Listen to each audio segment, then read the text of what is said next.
Hello friends, welcome to Testing Mania Part 3 in sequel series.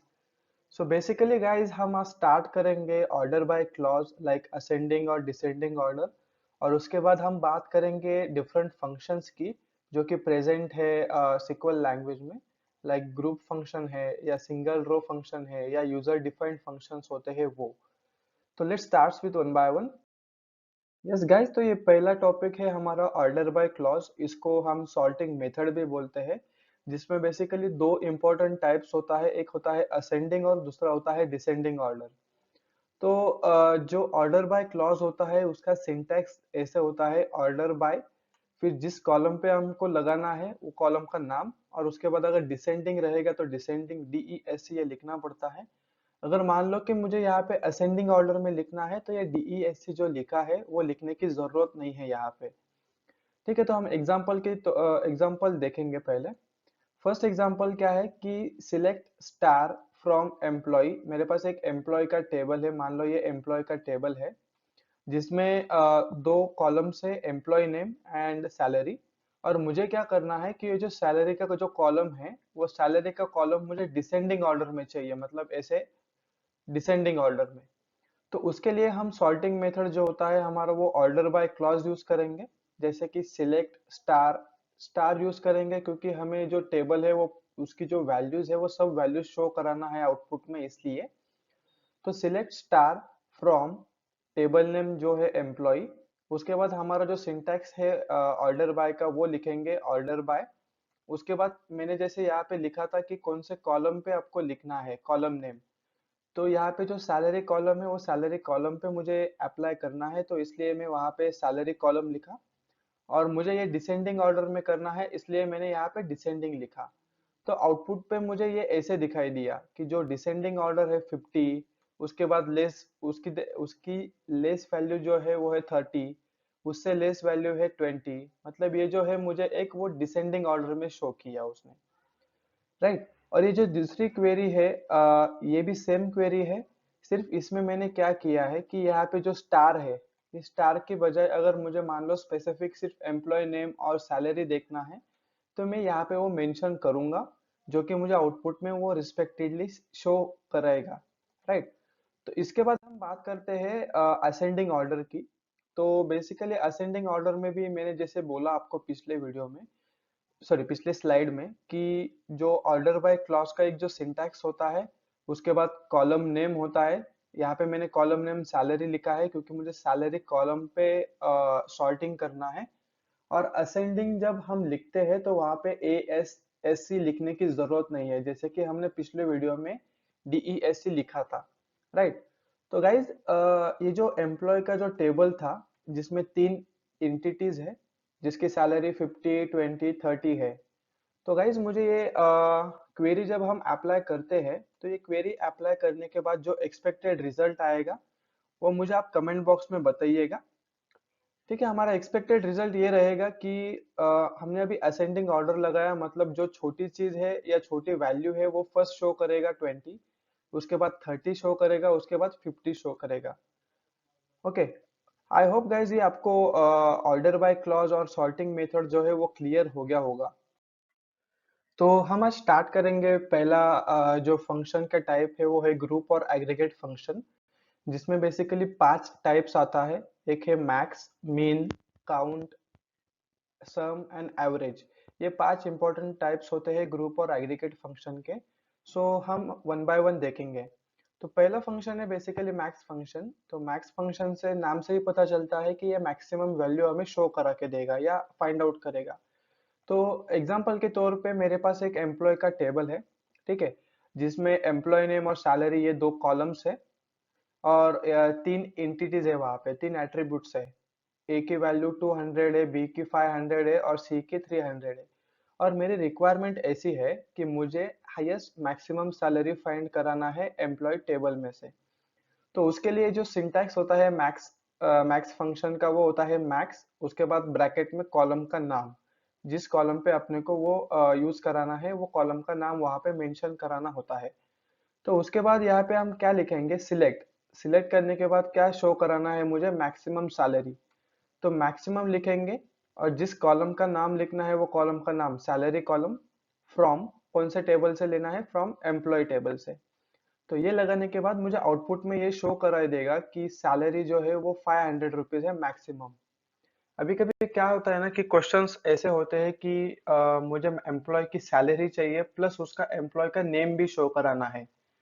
तो जैसे मैंने बोला कि एम्प्लॉय का नेम और सैलरी भी शो कराना है, तो उसके लिए हम क्या करेंगे, सिलेक्ट के बाद जो शो कराना है वो एंटिटी यहाँ पे मेंशन करेंगे, जैसे एम्प्लॉय नेम है और सैलरी है, जो कि मुझे एम्प्लॉय टेबल में से शो कराना है।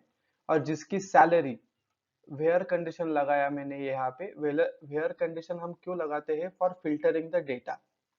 ठीक है, तो वेयर कंडीशन लगाया मैंने कि वेयर मेरी जो सैलरी रहेगी वो इज इक्वल टू, अभी मैंने जो मेरा क्वेश्चन बताया था, क्वेश्चन में ऐसा था कि मुझे जो हाईएस्ट सैलरी रहेगी उस एम्प्लॉय का नाम भी दिखना चाहिए और उसकी सैलरी भी दिखना चाहिए। तो ये जो फर्स्ट जो क्वेरी थी, आउटर क्वेरी, इसे हम आउटर क्वेरी बोलते हैं और इसे इनर क्वेरी बोलते हैं। जो आउटर क्वेरी है फर्स्ट नंबर की, उसमें हमने क्या किया कि एम्प्लॉय नेम और सैलरी जो एम्प्लॉय टेबल है वहां से हमें उसको शो किया, लेकिन उसको सैलरी जो रहेगी उसको कंपेयर कराना होता है कि मुझे हाईएस्ट सैलरी चाहिए इसलिए। तो उसके लिए मैंने वेयर कंडीशन लगा के इज इक्वल टू जो है वो कंपैरिजन किया कि select max salary from employ. तो ये जो सेकंड क्वेरी जो रहेगी इसमें से हमें आउटपुट में क्या शो कराएगा, वो मैक्सिमम सैलरी, जो कि है 500 रुपीज। ठीक है, ये 500 रुपीज यहाँ तक मिल गया सेकंड क्वेरी में, उसको इज इक्वल टू 500 हो गया ये, राइट। आप विजुअलाइज करना थोड़ा सा कि इज इक्वल टू 500, ये अभी वैल्यू यहाँ पे स्टोर है। तो फिर ये जो फर्स्ट क्वेरी है ये क्या करेगी, कंपैरिजन करेगी 500 रुपीज के साथ, और उसका जो एम्प्लॉय का जो नेम भी रहेगा वो एम्प्लॉय का नेम भी हमें आउटपुट में शो कराई देगा यहाँ पे। तो अपना आउटपुट ऐसे दिखाई देगा कि एम्प्लॉय नेम और salary, right. I hope guys कि आपको ये क्लियर हो गया होगा मैक्स फंक्शन। तो उसके बाद हम बात करते हैं मिनिमम फंक्शन की। तो मिनिमम जो मैक्स है उसका वाइस वर्सा है, मिनिमम में हमें मिनिमम वैल्यू फाइंड करानी है, तो हम min फंक्शन यूज करते हैं। उसका भी सिंटैक्स सेम होता है, मैक्स के बजाय min यूज करते हैं हम। सेम क्वेश्चन की, जो मेरे पास एम्प्लॉय का जो टेबल है, ठीक है, और एम्प्लॉय टेबल में मेरे ये जो दो एट्रीब्यूट्स है, एम्प्लॉय नेम एंड सैलरी, तो इसमें से मुझे जो मिनिमम सैलरी है वो शो कराना है। तो वो शो कराने के लिए हम ये क्वेरी यूज करेंगे, सिलेक्ट मीन, उसके बाद कॉलम का नाम जो है सैलरी, फ्रॉम जो टेबल का नाम है वो टेबल का नाम एम्प्लॉय। तो वो करने के बाद हमें आउटपुट में जो सैलरी, जो मिनिमम सैलरी है वो शो होगी 200 रुपीज। ठीक है, और सेम ये जो सेकंड जो क्वेरी है वो यूज करते हैं हम, अगर मुझे एम्प्लॉय नेम और सैलरी ये दोनों भी शो कराना है जिसकी वैल्यू मिनिमम है वो। So at that time we are going to use the min function and this query.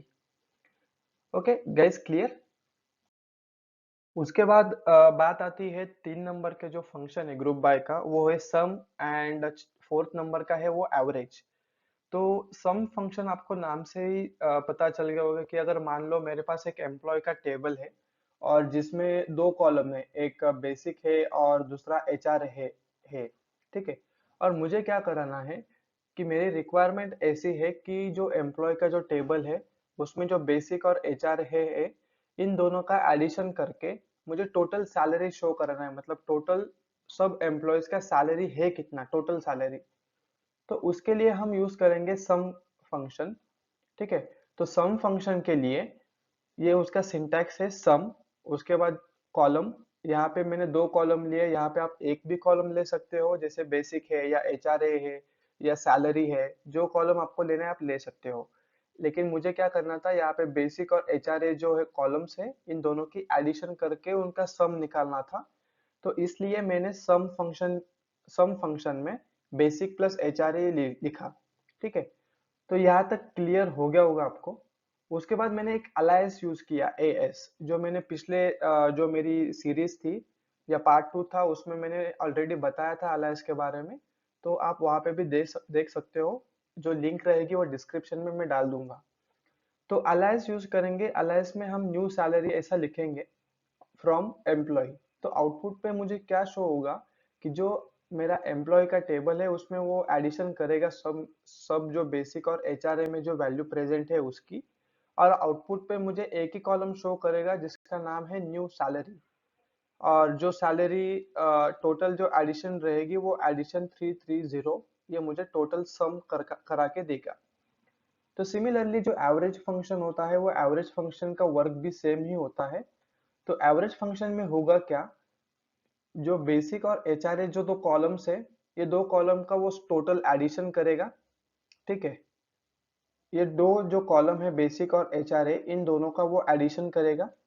अभी ये दो क्वांटिटी है, इसके लिए इसको डिवाइड बाय 2 करेगा और उसका एक एवरेज निकाल के अपने को आउटपुट में एवरेज शो करेगा। ठीक है, ये हो गया सम और एवरेज फंक्शन। उसके बाद लास्ट वाला मोस्ट इंपॉर्टेंट पार्ट है वो है count function. So basically count जो होता है वो used for counting the data that are present in the table. कभी कभी क्वेश्चन आते हैं कि जो आपका एम्प्लॉय का टेबल है या सैलरी का टेबल है या स्टूडेंट का टेबल है, उसमें कितने सारे बंदे प्रेजेंट है या कितने स्टूडेंट्स प्रेजेंट है, वो काउंट अगर कराना है तो हम ये क्वेरी यूज करेंगे सिलेक्ट, उसके बाद काउंट, ये उसका एक सिंटैक्स है count open and close bracket, उसके बाद फ्रॉम ईएमपी एम्प्लॉय टेबल। तो यहाँ पे मैंने क्या किया, जो एम्प्लॉय का जो टेबल है मेरा, वो एम्प्लॉय टेबल में से जितने भी वैल्यू प्रेजेंट है वो सबका ये काउंट शो करेगा। ये स्टार जो है, ये स्टार के बजाय हम यहाँ पे वैल्यू या कॉलम का नाम भी ऐड कर सकते हैं। मान लो अगर मुझे एक स्पेसिफिक एम्प्लॉय आईडी या कोई एम्प्लॉय नेम काउंट कराना है तो यहाँ पे हम उसका नाम यहाँ पे मेंशन करेंगे। और ये मेंशन करने के बाद उसको ग्रुप बाय फंक्शन भी यूज करते हैं, वो हम नेक्स्ट स्लाइड में देखेंगे। उसके बाद कैसा है कि अगर ये काउंट फंक्शन होता है, ये काउंट करता है जो डेटा प्रेजेंट है वो टेबल में या डेटाबेस में। ठीक है, तो अगर मान लो मुझे स्पेसिफिक डेजिग्नेशन या स्पेसिफिक सैलरी या स्पेसिफिक एक एट्रीब्यूट को अगर फाइंड कराना है या काउंट कराना है, तो वो टाइम में हम काउंट फंक्शन में वेयर कंडीशन यूज करके जो भी हमें कंडीशन देना है वो कंडीशन देके हम उसको काउंट कर सकते हैं। ठीक है, तो आई होप कि आपको ये काउंट फंक्शन का जो वर्किंग है वो क्लियर हो गया होगा। तो now moving to the next part that is group bye function. Guys ये ग्रुप बाय फंक्शन जो है वो बहुत इंपॉर्टेंट पार्ट होता है, क्योंकि ग्रुप बाय फंक्शन का मेन मोटो क्या होता है कि जो सेम वैल्यू प्रेजेंट है आपके जो डेटाबेस या टेबल में, तो उसका वो ग्रुप करता है ग्रुप वाइज। जैसे हमने लास्ट जो पार्ट 2 था उसमें हम डिस्टिंक्ट जो ऑपरेटर देखा था वो देखा था, राइट, डिस्टिंक्ट ऑपरेटर। तो सिमिलरली ग्रुप बाय फंक्शन जो होता है उसका एक अलग तरीका होता है। इसमें होता क्या है कि जो आपकी सेम वैल्यू होती है उसको वो ग्रुप में कन्वर्ट करता है और उसको एक ही वैल्यू शो कराता है। ठीक है, तो यहाँ पे जो मेरी फर्स्ट क्वेरी है, तो हम क्वेरी वाइज जाएंगे फर्स्ट। तो जो फर्स्ट क्वेरी है उसमें क्या लिखा है मैंने, एक मेरे पास एम्प्लॉय का टेबल है। ठीक है, और एम्प्लॉय के टेबल में से मुझे शो कराना है एम्प्लॉय नेम, डेजिग्नेशन और उसका काउंट। ठीक है, तो ये काउंट शो कराने के लिए हम काउंट स्टार ऐसे लिखेंगे। और जैसे मैंने पिछले स्लाइड में बोला था कि मुझे काउंट करना है, ठीक है, मुझे काउंट करना है, लेकिन वो कौन से, मतलब ग्रुप बाय फंक्शन यूज करने के बाद हम काउंट कर सकते हैं इजी तरीके से फॉर पर्टिकुलर कॉलम। तो हम ग्रुप बाय फंक्शन का ये सिंटैक्स लिखेंगे ग्रुप बाय, उसके बाद कॉलम नेम होता है जिस कॉलम पे अपने को ग्रुप बाय फंक्शन यूज करना है उसको। तो ये डेजिग्नेशन जो कॉलम है, ये डेजिग्नेशन कॉलम पे मैंने ग्रुप बाय फंक्शन यूज किया। मतलब जो डेजिग्नेशन कॉलम है उसमें जितने भी सेम वैल्यू रहेगी उसको उतने को वो ग्रुप करके एक ही असाइन करेगा, एक ही बार शो करेगा। ठीक है, और मान लो कि जैसे कि मैंने पिछले वीडियो या पिछले स्लाइड में बताया था कि वेयर क्लॉज हम यूज करते हैं फॉर फिल्टरिंग द डेटा। तो सिमिलरली हैविंग क्लॉज भी हम यूज करते हैं। तो हैविंग क्लॉज और वेयर क्लॉज का फंक्शन एक ही होता है, लेकिन इनको लिखने का तरीका अलग अलग होता है। तो वेयर क्लॉज जो होता है बेसिकली वो टेबल के नाम जो होता है उसके पहले मेंशन करते हैं, सॉरी उसके बाद मेंशन करते हैं। और जो हैविंग क्लॉज जो होता है वो जो ग्रुप बाय फंक्शन होता है वो ग्रुप बाय फंक्शन के बाद हमको मेंशन कराना होता है। ये मोस्ट इंटरव्यू में क्वेश्चन पूछते हैं कि what is the difference between where and having clause. तो इसका सिंपली जो डिफरेंस है ये है कि where clause is used after the table name and having clause is used after the group by function। तो हैविंग क्लॉज से हम क्या करेंगे यहाँ पे कि फिल्टर लगाएंगे।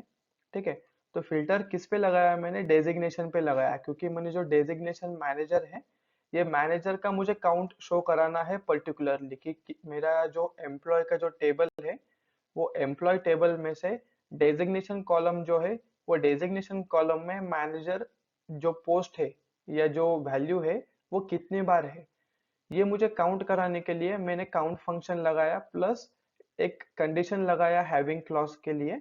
और जो फाइंड कराना है वैल्यू, वो जो वैल्यू फाइंड कराना है वो वैल्यू यहाँ पे मैंने मेंशन किया। तो आई होप गाइज आपको ये जो ग्रुप बाय फंक्शन या काउंट फंक्शन जो है, या जो एग्रीगेट फंक्शंस मैंने लिए अभी, वो आपको क्लियर है। अगर आपको कोई क्वेरी, कोई डाउट आता है तो आप मेरे को पूछ सकते हो या कमेंट बॉक्स में क्वेश्चन डाल सकते हो। ठीक है, जो नेक्स्ट जो मेरी सीरीज रहेगी पार्ट 4, तो उसमें हम मोस्ट इम्पोर्टेंट ये क्वेश्चंस कवर करेंगे कि highest salary, highest maximum salary, lowest salary and lowest minimum salary. इसमें डिफरेंट टाइप्स ऑफ मतलब अलग अलग वे से हम लिख सकते हैं for finding the maximum and minimum salary. तो चैनल को लाइक, सब्सक्राइब और शेयर कीजिएगा। मिलते हैं नेक्स्ट सीरीज में।